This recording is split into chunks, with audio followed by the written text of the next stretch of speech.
अगर आपने IAS, IPS बनने का सपना देख रखा है, तो फिर अब बारी है आपको पैटर्न और सिलेबस समझने की कि ये एग्जाम कैसे होता है, इसका प्रोसेस क्या होता है। ये सारे जो डाउट्स हैं इस वीडियो के द्वारा आपका क्लियर हो जाएगा। तो उससे पहले मैं आपको बता दूं, यूपीएससी एक संस्था है जो कि सीएससी का एग्जाम कराती है, यानी सिविल सर्विस एग्जामिनेशन। इसी तरह के और भी कई एग्जाम है जो यूपीएससी कराता है। तो इस एग्जाम में अपीयर होने के लिए मिनिमम क्वालिफिकेशन आपकी ग्रेजुएशन होनी चाहिए। अब इसके पैटर्न को समझ लेते हैं। यूपीएससी इसे 3 स्टेप में कंप्लीट करता है। पहला प्रीलिम्स, दूसरा मेंस, तीसरा इंटरव्यू। जो प्रीलिम्स एग्जाम है ये एक फिल्टर का काम करता है, क्योंकि हर साल यूपीएससी में करीब 10 से 12 लाख लोग अपीयर होते हैं, लेकिन प्रीलिम्स पास करके मेंस में सिर्फ 10 से 12 हजार लोग ही जा पाते हैं। तो प्रीलिम्स एक फिल्टर का काम करता है। प्रीलिम्स एग्जाम एक दिन में ही कंप्लीट हो जाता है, जिसमें कि 2 पेपर होते हैं। पेपर फर्स्ट में history, geography, environment ecology, polity, economy, science tech, current affair जैसे सिलेबस को कवर किया जाता है, जिसमें 100 क्वेश्चन होते हैं 200 मार्क्स के। और पेपर सेकंड में इसे सी सेट बोलते हैं, जिसमें 80 क्वेश्चन होते हैं 200 मार्क्स के। सी सेट में मैथ, रीजनिंग, कॉम्प्रिहेंशन जैसे सिलेबस को कवर किया जाता है। ये जो दोनों पेपर है ये 2 घंटे के पेपर होते हैं, और इन दोनों पेपर के बीच में 2 से 3 घंटे का गैप भी आपको प्रॉपर मिल जाता है। मैं आपको बताना चाहूंगा जो सी सेट का पेपर है ये सिर्फ क्वालिफाइंग नेचर का होता है। इसमें 33% आपको लाना होता है, लेकिन इसी माइंड सेट की वजह से बहुत से ऐसे कैंडिडेट हैं जो कि सी सेट के पेपर में ही फेल हो जाते हैं। सर मेरा फर्स्ट अटेम्प्ट में, मेरे दोनों अटेम्प्ट में मतलब सी सेट में दिक्कत आई थी। ओके पहले अटेम्प्ट में मेरे सी सेट में 65 थे और सेकंड अटेम्प्ट में 59.85 थे। ओके, दोनों में सी सेट में दिक्कत C-SAT है। में पहले जो पेपर फर्स्ट है उसमें ज्यादातर लोग अपनी एफर्ट डालते हैं, क्योंकि वहां से ही कट ऑफ डिसाइड होती है, बट इसको लोग इग्नोर करते हैं, जिसकी वजह से फेल हो जाते हैं सी सेट में। तो आपको ये गलती नहीं करनी है।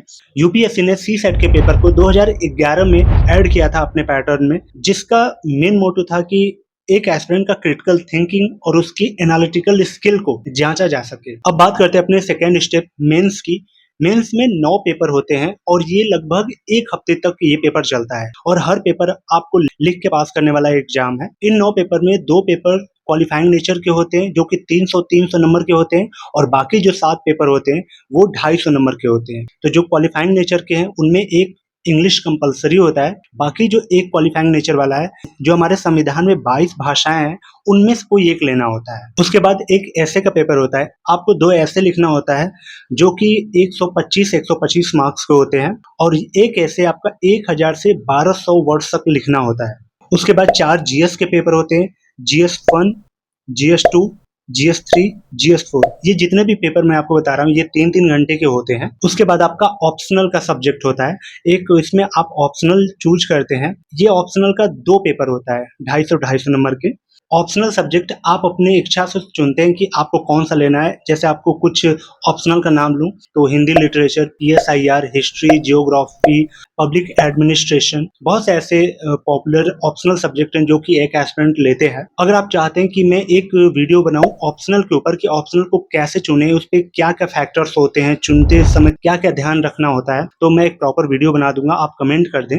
तीसरा स्टेप इंटरव्यू का होता है। इंटरव्यू एक आपका पर्सनालिटी टेस्ट करने का प्रोसेस है, जिसमें बहुत से वरिष्ठ लोग जो होते हैं, अपने फील्ड के एक्सपर्ट लोग होते हैं, वो आपकी पर्सनालिटी को चेक करते हैं। उसमें वो ऑब्जर्व करते हैं कि आपका प्रेजेंस ऑफ माइंड कैसा है, आप किस तरीके से सोचते हैं, किस तरीके से चीज़ों को देखते हैं। तो वो सारी चीज़ें आपकी चेक की जाती हैं इस इंटरव्यू प्रोसेस में। इंटरव्यू आपका 275 मार्क्स का होता है। तो आपको बता दूं जो फाइनल मेरिट लिस्ट बनती है वो मेंस के 7 पेपर और ये इंटरव्यू का 275 नंबर, दोनों को ऐड करके प्रॉपर मेरिट लिस्ट बनती है। इसी से आपका नंबर डिसाइड होता है कि आपने कितना नंबर पाया है टोटल, जिससे कि आपका सिलेक्शन डिसाइड होता है।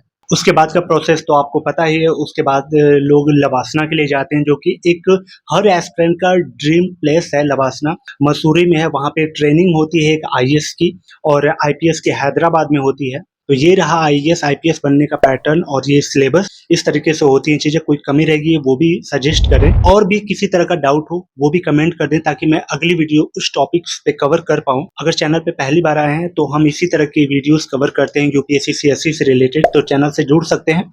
चलिए मिलते हैं किसी और ऐसी शानदार वीडियो में, तब तक के लिए thank you so much and bye bye.